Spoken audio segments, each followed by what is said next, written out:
2021-2022 का बजट बहुत ही अनूठे अंदाज में पेश किया और घोषणाओं का जैसे कोई पिटारा खोल दिया। बात भी अच्छी सी की कि सबको साथ लेकर प्रदेश के विकास में हम सबका साथ भी लेंगे। मेरे क्षेत्र पर भी बहुत मेहरबान रहे, यहां तक कि इशारा भी किया, मेरा नाम भी लिया। एक बड़ी घोषणा पर मेरे द्वारा मेजे नहीं थपथपाए जाने पर यह माननीय उद्योग मंत्री इस बात के गवाह है कि जिस बात के लिए माननीय मुख्यमंत्री जी ने मुझे मेजे थपथपाने का कहा ना, डेडिकेटेड फ्रेट कॉरिडोर, मैं धन्यवाद दूंगा। जिस समय उद्योग पर चर्चा थी, आपने अपनी रिप्लाई में सरकार की कमजोरी, सरकार की कमी और अपनी गलती मानी थी और आपने यहां तक कहा था कि हमारे अफसर दिल्ली जाते हैं तो शर्मिंदगी उठाते हैं हमारी प्रोग्रेस को लेकर। ये 750 करोड़ की योजना है ना, ये भारत सरकार की देन है और मुख्यमंत्री जी मुझसे मेजे थपथपाना चाहते हैं। माननीय सभापति जी, मुख्यमंत्री जी ने यह भी कहा कि जादूगर की जादूगरी देख ली। देखी, हमने बहुत देखी। कैसी जादूगरी? पैसा केंद्र का और वाहवाही खुद लेना चाहते हैं। योजनाएं पुरानी सरकार की, हमारी सरकार की, यशस्वी मुख्यमंत्री वसुंधरा जी की, उसकी भी वाहवाही। ऐसी जादूगिरी सत्ता में लाने के लिए संघर्ष किसने किया, कुर्सी कैसे मिली, उसमें भी जादूगिरी। और सड़क पर जिसने संघर्ष किया उसको सड़क पे ला दिया, तो उसकी भी जादूगिरी देख ली आपकी। और माननीय सभापति महोदय, हमारी ओर इशारा करके भाईचारा, प्रेम और शांति की सलाह दी हमको। थोड़ा अपने गिरेबान में झांक लेते कि देश में जो अराजकता है ना, अशांति है ना, ये जो माहौल देश का जहरीला हुआ है, इसका वास्तविक जिम्मेवार कोई है ना, तो आपके अपनी पार्टी के शीर्ष नेता है जिन्होंने पूरे देश की ऐसी हालत कर दी। अरे प्रधानमंत्री की कुर्सी पर बैठने के लिए कौन बेचैन है, कौन तड़फ रहा है? मैं भी एक शायरी कहूंगा आज, कभी कहता नहीं हूं मैं। उम्र भर गाली भूल यही करते रहे, धूल चेहरे पे थी आईना साफ करते रहे। माननीय सभापति महोदय, एक बात के लिए जरूर मैं माननीय मुख्यमंत्री जी को धन्यवाद दूंगा, हृदय से दूंगा। पैरा 151 में जोधपुर में 1700 पाक विस्थापितों के परिवारों के लिए 102 करोड़ का प्रावधान उनके आवासों के लिए दे रहा है, दुरुस्त है। उनका अपना जिला, गृह जिला। पर यह भी निवेदन करूंगा कि सीए के दायरे में आने वाले राज्य में जितने भी परिवार हैं, कानून बन गया, कोई दिक्कत ही नहीं है, आपको तो कोई नागरिकता नहीं है, तो राजस्थान में सीए के दायरे में आने वाले जितने भी परिवार हैं उनको नागरिकता देकर पुनर्वास और रोजगार की व्यवस्था, ये मेरा निवेदन माननीय मुख्यमंत्री जी से रहेगा। माननीय सभापति महोदय, जहां घोषणाओं की बात है ना, राज्य की जो आर्थिक बदहाली है ना, ऐसे में ये घोषणा पूरी कैसे होगी, ये कहीं ना कहीं प्रश्नवाचक चिन्ह खड़ा करता है। मैं महाजन का बेटा हूं, अकाउंट का जानकार भी हूं, सारे पेपर आपके खंगाल दिए मैंने। जो घोषणाएं आपने की उसमें पैसा कहां से आएगा, यह शंका अभी तक दूर नहीं हुई। और जब माननीय मुख्यमंत्री जी रिप्लाई देना तो इस शंका को दूर कर दे। अरे 2020-21 में आपका राजस्व घाटे का जो अनुमान था ना 1,80,438 करोड़, राजस्व आय का जो अनुमान था ना 1,80,438 करोड़, आरआई में आपने उसमें भी 8,162 करोड़ माइनस कर दिए। मतलब आपके पास पैसा नहीं है। और माननीय सभापति जी, ये पैरा 271 रिप्स के बारे में माननीय मुख्यमंत्री जी ने 3 पेज में चर्चा की है। संजोग से माननीय उद्योग मंत्री जी बैठे हैं। लिखा क्या है? राजस्थान निवेश प्रोत्साहन योजना 2014 में 404,900 इकाइयों द्वारा 116 लाख करोड़ का निवेश हुआ। सही है, बहुत अच्छी बात है ये। और आपके 1 साल के कार्यकाल में 2019 में 2,799 नए उद्योग आए और 69,000 करोड़ का निवेश हुआ और इसमें रोजगार मिला 69,750 लोगों को। कोई दिक्कत नहीं, सही बात है। पर माननीय उद्योग मंत्री जी, रिप्स के रजिस्ट्रेशन के जो एसओसो आईडी है ना, थोड़ा आज टटोल देना। मैंने पिछली बार भी आपको कहा था, आज भी रिप्स 2014 अंकित है। 2014 2019 आए 2 साल हो गए। अगर कोई व्यक्ति ऑनलाइन अपनी एप्लीकेशन लगाना चाहता है ना, तो 2019 उस एसएसओ में है ही नहीं, उस वेबसाइट में नहीं है। माननीय मुख्यमंत्री जी का हंसता हुआ चेहरा उसमें लगा दिया आपने। खोलेंगे ना अपन। 2014 में वसुंधरा जी मुख्यमंत्री थे, वो तो फोटो चेंज हो गया, पर 2014 से 2019 वो अभी आपका वहीं अटका हुआ है। इसलिए आग्रह रहेगा, वाकई में ईमानदारी से चाहते हो ना कि इन्वेस्टर यहां आए, तो वो करेक्ट करवा देना ताकि अपना एप्लीकेशन वो उसमें डाउनलोड कर सके। माननीय सभापति जी, राजस्थान टैक्स बोर्ड की जो ऑफिशियल वेबसाइट है ना, उसमें भी रिप्स 2014 भी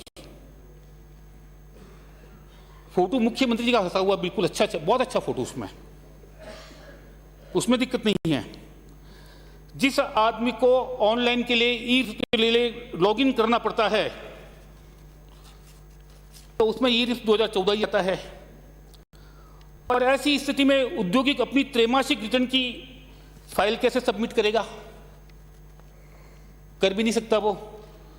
बहुत सारे आपने लाभ दे रखे हैं,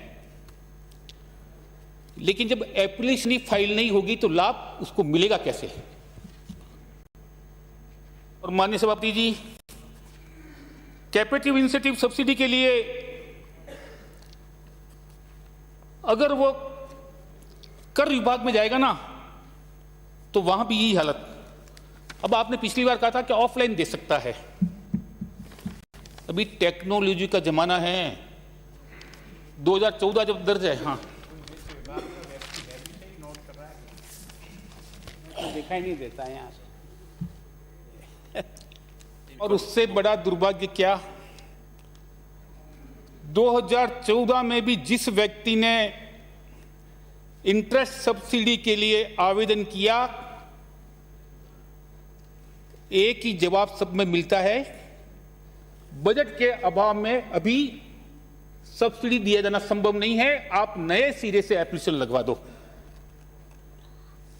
कईयों ने 6-6 महीने पहले नई एप्लीकेशन भी लगवा दी। मैं कहीं भी गलत हूं ना, आप ये दुरुस्त कर देना। आप इधर कहीं गलत बयानी नहीं करूंगा। अभी भी वही बजट के अभाव में माननीय सभापति जी, जब बजट नहीं है तो आप घोषणा क्यों करते हो? और राजस्थान निवेश प्रोत्साहन, इसके नाम पर जो बाहर उद्योगपति आपकी बातों पर विश्वास करके आता है, उसके साथ मजाक क्यों करते हो? माननीय सभापति जी, बजट के देना मतलब उत्तेजना में आपका टाइम दिया हुआ है, उसमें बोल देना आप। पैरा नंबर 104, पैरा नंबर 294, वो भी आप देख लेना सभापति जी। 2019-20 के बजट भाषण के पैरा नंबर 203 और माननीय मुख्यमंत्री जी की घोषणा कि वेट की बकाया रही मांगों में व्यापारियों को राहत देने के लिए एमनेस्टी योजना लाकर ब्याज शास्ति व विलंब शुल्क में छूट दी जाएगी। 2 साल तक कुछ नहीं हुआ उसमें, और कल दोबारा घोषणा की, पर कल रात को आदेश निकल गए, ये भी सही है। पर इन 2 साल के दौरान जिन जिन व्यापारियों के जीएसटी के रिटर्न के मैटर सरकार में पेंडिंग थे और उनका पुराना वैट का मैटर डिस्प्यूटेड था ना, तो आपने जीएसटी का जो उसका रिफंड है ये कहकर लौटाने से मना कर दिया कि जब तक पुराना डिस्प्यूट का पैसा आप नहीं भरोगे तो आपको जीएसटी का रिफंड नहीं मिलेगा। जबकि जीएसटी का रिफंड रोकने का अधिकार सरकार को नहीं है। सरकार की जो भी मनमानी है, दादागिरी है, तो मेरा आग्रह रहेगा, कल आपने चालू कर दी उसके लिए धन्यवाद, कल चालू हो गई हो। पर इन 2 सालों के दौरान जो आपने जबरन पैसा वसूल किया है डिस्प्यूटेड केस में, उनको भी अपील का अधिकार दे दोगे ना, तो जो गलत पैसा उसको मजबूरी में सरकार के खाते में भरना पड़ा है, शायद उससे वो बच जाएगा। माननीय सभापति महोदय, 2019-20 के बजट पैरा 204 में भी माननीय मुख्यमंत्री जी की घोषणा पंजीकृत व्यापारियों के विरुद्ध इनपुट टैक्स क्रेडिट मिसमैच से संबंधित मांग राशि के अत्यधिक मात्रा में प्रकरण लंबित हैं। माननीय मुख्यमंत्री जी खुद मान रहे हैं, जिसके निवारण के लिए हम आईटीसी मिसमैच की प्रक्रिया का सरलीकरण करेंगे। 2 साल हो गए, कोई सरलीकरण नहीं, और कल के बजट में भी इसका कहीं वापस कोई हवाला नहीं। माननीय सभापति महोदय, यह भी कहा था कि हम एक अभियान चलाकर सत्यापन कर मांग को कम करेंगे। 2 साल में तो आपका ये अभियान चला नहीं, तो अब कौन सी आप राहत दे दोगे, ये थोड़ी आप हमको बता देना। और माननीय सभापति जी, जिसका मैंने कई बार जिक्र किया है, मेरी टेक्सटाइल इंडस्ट्री को बचाने के लिए सरकार से जो अनेकों बार अनुरोध किया, 3 जनवरी 2020 को माननीय मुख्यमंत्री जी ने अपने गृह जिले में, बजट में नहीं कहा, उद्योग मेले में घोषणा की थी कि ये जो प्रदूषण की समस्या है, ईटीपी उसका एकमात्र समाधान है। पर ईटीपी में खर्चा बहुत ज्यादा आता है, तो पहले जो अनुदान की सीमा थी 25 लाख, उसको 2 करोड़ करेंगे। माननीय मुख्यमंत्री जी ने 2 करोड़ कर दिया, उसके लिए धन्यवाद। पर जादूगर है ना, एक जादूगरी इसमें दिखा दी। पहले था लागत का 50%, इधर 2 करोड़ किया, इधर लागत का वापस 20% कर दिया। जितना फायदा मिलना था उतना मिलेगा नहीं। मेरा आग्रह रहेगा कि आपके खुद के गृह जिले में, आपके पड़ोसी जिले में बहुत बड़ी टेक्सटाइल की यूनिट संकट में है, और आज के समय में ऐसी टेक्नोलॉजी आ गई जिससे इस प्रदूषित पानी का पूर्ण उपचार हो सके और पानी भी वापस उपयोग में आ सके। तो ऐसे काम को बढ़ावा देने के लिए कम से कम आप अपनी घोषणा है ना, वार्ता नहीं करें, वो आप पूरी कर दें। और माननीय सभापति जी, मुझे पीड़ा है, मुझे दुख भी है। मेरी कुछ बातों को लेकर माननीय मुख्यमंत्री जी को तकलीफ हुई थी। मेरा उद्देश्य उनको तकलीफ पहुंचाना नहीं था, पर तकलीफ मेरी भी है, मैं उनको पहुंचाना चाहूंगा। 10 जुलाई 2019 के जो बजट के पैरा नंबर 114 उसका जिक्र करना चाहूंगा। उन्होंने उनमें कहा था कि बीपीएल परिवार की बेटियों के विवाह के में आर्थिक संबल देने के लिए, पैरा नंबर 114 नोट कर लेना, 2019-20 का, आर्थिक संबल देने के लिए मुख्यमंत्री कन्यादान योजना की घोषणा, ये माननीय मुख्यमंत्री जी द्वारा। बाद में सदन के कई सदस्यों ने उसको और कुछ आगे बढ़ाने का उस समय आग्रह किया था और मुख्यमंत्री जी ने उसको स्वीकार भी किया था। 21,000 रुपए की आर्थिक सहायता हथलेवा के रूप में 2 साल हो गए। गरीब की बेटी के साथ जो मजाक इस सरकार ने किया ना, ये तकलीफ देता है माननीय मुख्यमंत्री जी, इसलिए आपको कड़वी बात कहते हैं। और आपकी जो पहले योजना थी ना, सहयोग योजना, उपहार योजना, 2 साल में कितनों की बाकी है जो विधवा पुत्री और बीपीएल पुत्री के लिए होती है। तो आपको खुद को महसूस हो जाएगा कि हमने न तो विधवा की पुत्री को और न बीपीएल की पुत्री को, जो पहले से चल रही योजना का लाभ नहीं दे पाए, और नई योजना की बात तो बहुत दूर। माननीय सभापति महोदय, ये बजट है ना, एक कमिटमेंट होता है, सरकार को पूरा करना होता है, एक गरिमा होती है इसकी, पर हमने इसको समझा नहीं। हमने जिस वर्ग का जो भी है ना, कह तो बहुत कुछ दिया, पर यहां देने की बात आई ना, तो बजट की कमी का कोई ना कोई बहाना बनाकर उन प्रकरणों को लंबित रख दिया।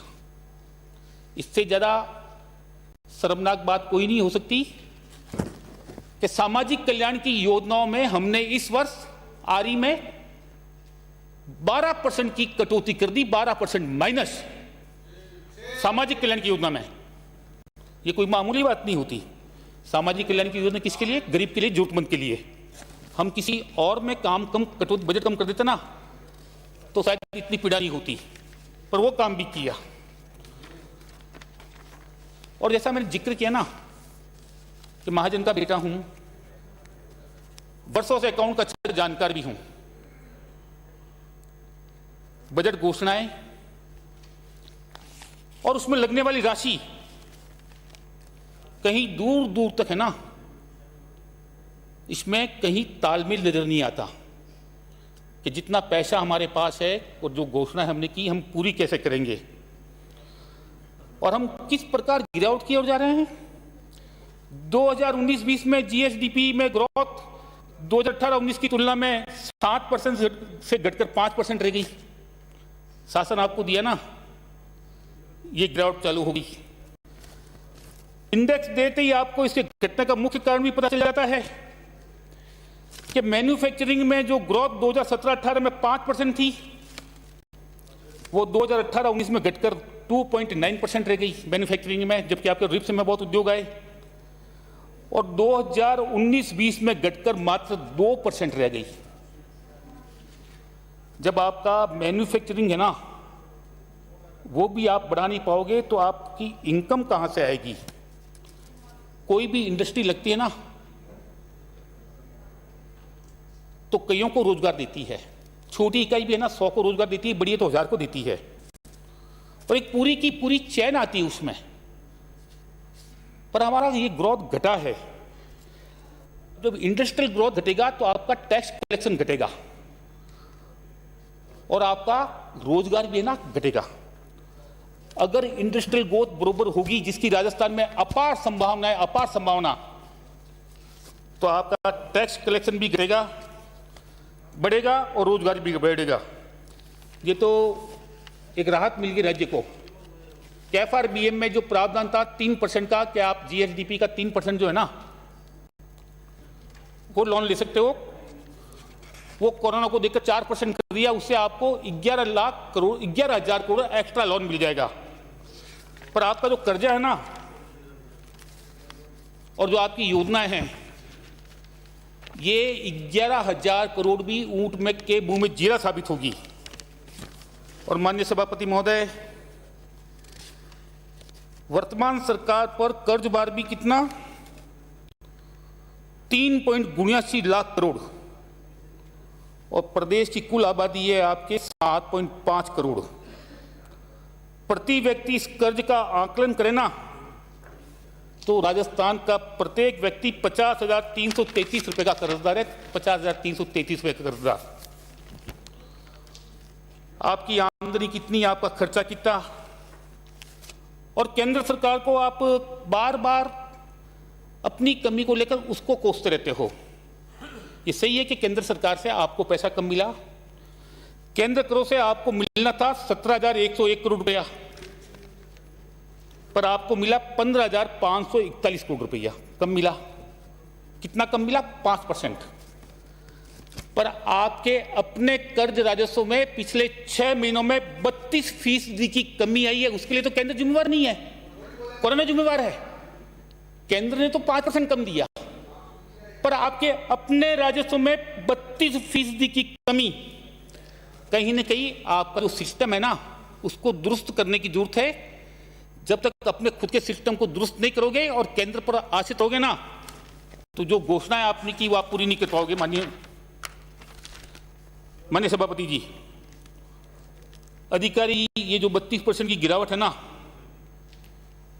अधिकारियों का भी कहना है, जैसा पेपर में आया, कि कोरोना के कारण उद्योग धंधे बुरी तरह से प्रभावित हुए, जिससे राजस्व घटा। मतलब राजस्व का जो प्रमुख आपका आधार है वो उद्योग, और उसके बाद में भी हम उद्योग की अनदेखी, उनके लिए घोषणा पर करे कुछ नहीं। माननीय सभापति महोदय, मैं माननीय राहुल गांधी जी के पांडिचेरी के जो भाषण है ना अभी, उसका जिक्र करना चाहूंगा।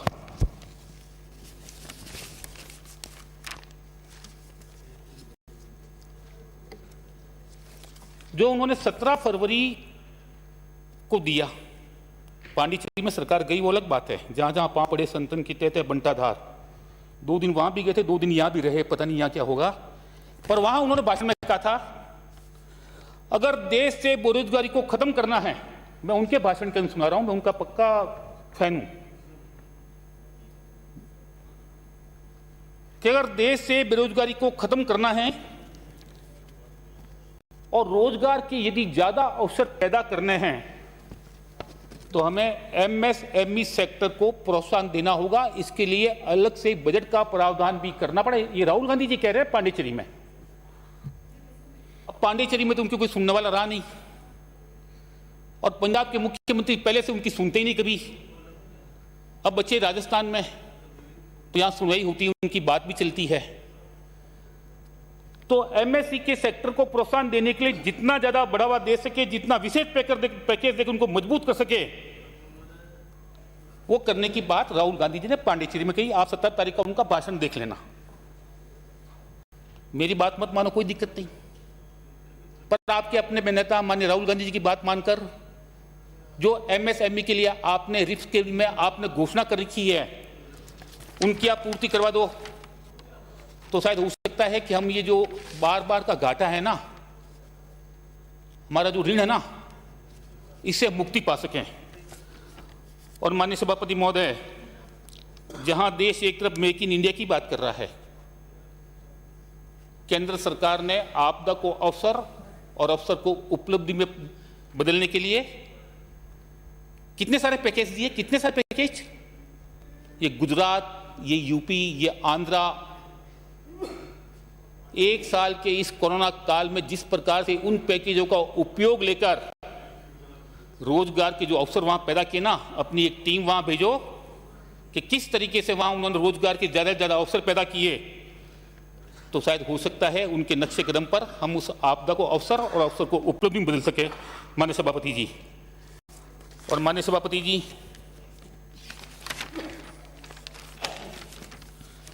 बिजली कंपनियों की हालत,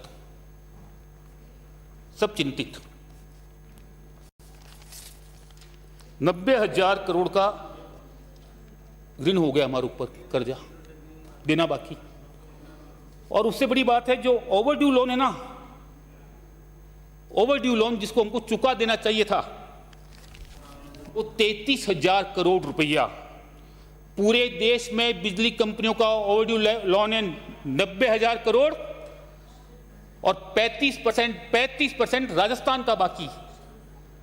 माननीय मुख्यमंत्री जी ने इसका कोई जवाब नहीं दिया कि क्या होगा आने वाले कल में। माननीय सभापति महोदय, अब बिजली की दरों में वृद्धि आप कर नहीं सकते, मजबूरी आपकी, क्योंकि जनता पहले ही गले तक बढ़ चुकी है, आपके हाथ में नहीं। आमदनी बढ़ाने के लिए और कोई जरिया बचा नहीं। और जब ये कोरोना का संकट आया था ना, तो आपको पैसे की आवश्यकता थी, आपने कहा करे क्या, तो आपने शराब में एक्साइज 25 से 35% कर दी, कोई दिक्कत नहीं, आप 35 से 50 कर दो तो भी दिक्कत नहीं। आपने रेटें बढ़ाई, उसमें भी किसी ने दिक्कत पैदा नहीं की, किसी ने ऑब्जेक्शन नहीं किया। पर आपके अधिकारी है ना, आय बढ़ाने के लिए जो भी चर्चा कर रहे हैं ना, वो चिंता का विषय है। राजस्थान के गली गली में शराब की दुकान खोलकर राजस्थान को मैखाना बनाने का जो प्लान चल रहा है ना, ये हम आपका कभी भी है ना सफल नहीं होने देंगे। पहले आय कम होगी, इनकम बढ़ानी है, आप शराब की दुकानें खोलोगे, फिर इनकम पूरी नहीं होगी तो आप बार के लाइसेंस चालू करोगे, फिर बार से भी पूर्ति नहीं होगी तो झारखंड में जो बार वाला डांस हुआ था ना, उसकी शुरुआत भी आप राजस्थान में कर दोगे। वो तो आपको छूट मिली गई कि झारखंड में सायर केला में जो खरसावां में किसान आक्रोश रैली में क्या हुआ पता ही है ना सबको। कैसी शर्मनाक घटना। ये राजस्थान को अगर आर्थिक रूप से सुदृढ़ करना है तो सरकार शराब का सहारा मत लेना मेहरबानी करके, कि सरकार ये शराब बर्बादी लाएगी। इसलिए अधिकारियों को पहले ही कह देना कि राजस्व के नए तरीके ढूंढे, इस शराब से बचे। और माननीय सभापति महोदय, मैं जिक्र करना चाहूंगा माननीय मुख्यमंत्री जी की उस पीड़ा को लेकर जो मेरी बातों से उनको हुई थी। जो मैंने कहा था उनको, मेरी इच्छा बिल्कुल नहीं थी उनको तकलीफ पहुंचाने की, पर जो कमी मुझे नजर आई ना कोरोना काल में, शायद हो सकता है अधिकारियों ने मुख्यमंत्री जी के पास सच्चाई नहीं पहुंचाई होगी, पर आज मैं सदन के माध्यम से उस सच्चाई को पहुंचाना चाहता हूं। जो मैंने कहा था कि कोरोना काल में सरकारी अस्पतालों में सारे अस्पताल चूंकि कोरोना अस्पताल में बदल दिए थे और वहां दूसरे ऑपरेशन बंद कर दिए थे, उस दौरान ही सरकार ने बीमा कंपनी को पैसा नहीं दिया, बीमा कंपनी ने प्राइवेट अस्पताल को पैसा नहीं दिया, और प्राइवेट अस्पताल ने इस पैसा नहीं आने के कारण भामाशाह कार्ड के जो भी लाभार्थी थे उनका ऑपरेशन करना बंद कर दिया था। माननीय मुख्यमंत्री ने उसको बाद में स्पष्ट किया कि कोई सरकारी योजना बंद नहीं करती। पर मैं कह रहा हूं आपको, जितने भी प्राइवेट अस्पताल है, हार्ट के बड़े ऑपरेशन छोड़ दो, बाकी छोटे ऑपरेशन है, चाहे अपेंडिक्स है, हर्निया है, हिस्टेक्टोमी है, गालस्टोन है, यूरोलॉजी है, ईएनटी है, और चाहे ऑर्थोपेडिक्स है, एक भी ऑपरेशन नहीं किया था उसमें। आप इस बात का पता लगा देना। और माननीय सभापति महोदय, मैंने इस बात का जिक्र किया था, अभी मेरे साथी कह रहे थे कि माननीय प्रधानमंत्री जी ने भूल कर दी कि कोरोना काल में समय नहीं दिया प्रवासियों को समय पर लाने के लिए। पूरे देश में ऐसा ही हुआ, सबको पता है, मैंने पहले भी जिक्र किया।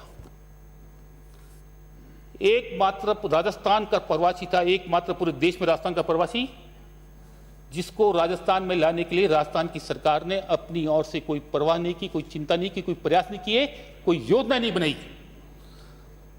और क्या किया सरकार ने, अपने खुद के खर्चे से जो प्रवासी आ रहे थे ना, खुद के खर्चे से प्राइवेट गाड़ी करके 4 बार आपने सीमा सीज करके 4 बार, आदेश देख लेना आपके अपने, उनको राजस्थान में आने से रोका। हो सकता है आपकी नीयत ठीक होगी कि राजस्थान में कोरोना फैल जाएगा, पर वहां भी उसके मौत का खतरा था, आपने नहीं आने दिया। और बाद में जब बॉर्डर पर, सीमा पर हंगामा हुआ, मुर्दाबाद हाय हाय के नारे लगे ना, तो मजबूरी में आकर आपने सीमा खोली थी। यह आपको तकलीफ देती है मेरी बात, ये तकलीफ मैंने उसकी आप तक पहुंचाई थी माननीय मुख्यमंत्री जी, ये मेरी पीड़ा थी। और माननीय सभापति महोदय, कितने लाचार, कितने आशाएं राजस्थानी अपने आप को महसूस करा था। अरे हमने तो उस काल में वो भी देखा था कि जो भारतीय विदेशों में फंसे थे ना, देश का यशस्वी प्रधानमंत्री सरकारी खर्चे से विमान से लाकर उसको अपने घर तक पहुंचाया था, उससे पैसा नहीं लिया, किसी जाति धर्म वर्ग का था कभी नहीं पूछा। और आपने खुद ने टीवी में देखा होगा, रूस में फंसे 37 मुस्लिम युवाओं को जो प्लेन लेकर आया था, उस समय जो एयरपोर्ट का नजारा था ना, उन मुस्लिम महिलाओं ने मोदी जिंदाबाद के नारे से पूरे एयरपोर्ट को गुजरा दिया था, और हमने सीमाएं सीज कर दी। इस बात की पीड़ा मैंने माननीय मुख्यमंत्री जी को पहुंचाई थी। ये मेरी पीड़ा है माननीय सभापति जी। और माननीय सभापति महोदय, जहां तक काम की बात है, जिक्र करना भूल गए माननीय प्रधानमंत्री, माननीय मुख्यमंत्री जी, समाप्त करें माननीय। 2 मिनट में आपका जैसा आदेश होगा। जवाई बांध पुनर्भरण के लिए उन्होंने पिछले बजट में राशि का प्रावधान किया था, चाहे कम किया, एक फूटी कौड़ी दी नहीं। नया बजट आ गया, ये पश्चिमी राजस्थान की लाइफलाइन है। इस जवाई बांध पुनर्भरण के लिए जितनी राशि आप बजट में दे सको अपने रिप्लाई में देकर घोषणा करना, ये मेरा आग्रह रहेगा आपसे। एक आपने पंचायतों की क्या दुर्दशा कर दी। राज्य वित्त आयोग का 2 साल का जो उनका हक का पैसा उनका जो उनको मिलना चाहिए, 2 साल से आप रोक कर बैठे हो। आपके बजट में कहीं भी उसका अनाउंसमेंट नहीं है। और आपने पिछली बार भी अपने जो ग्रामीण विकास का जो मद है ना, उसमें 7% कटौती कर दी, 7% कटौती आ रही में आपने। और सामाजिक कल्याण की जितनी योजना है ना, उसमें भी ये पैसा ये दे दें। माननीय सभापति महोदय, ये बजट है ना, ये जनता की उम्मीदों पर खरा तब उतरेगा जब आपके द्वारा की गई घोषणाएं धरातल पर उनको चालू दिखेगी। वरना 2 साल का जो देखा ना रवैया, पिछली बार घोषणा की थी 3 किलोमीटर मिसिंग लिंक देंगे, 3 इंच भी कहीं बनी हो ना तो यहां थोड़ा बता देना। पिछली बार घोषणा थी विकास पथ की, पहली बार विकास पथ मिला, उसका पैसा अभी पूरा नहीं मिला। अधिकांश विकास पथ आज भी आधे अधूरे, उसका पैसा भी नहीं मिला। और अस्पतालों के लिए जो आपने घोषणा की ना, जो घोषणा की है, मुझे भी दी आपने, 350 बेड का अस्पताल दिया, मैं धन्यवाद देता हूं माननीय मुख्यमंत्री जी को। 30 बेड का आईसीयू दिया, उसे भी धन्यवाद।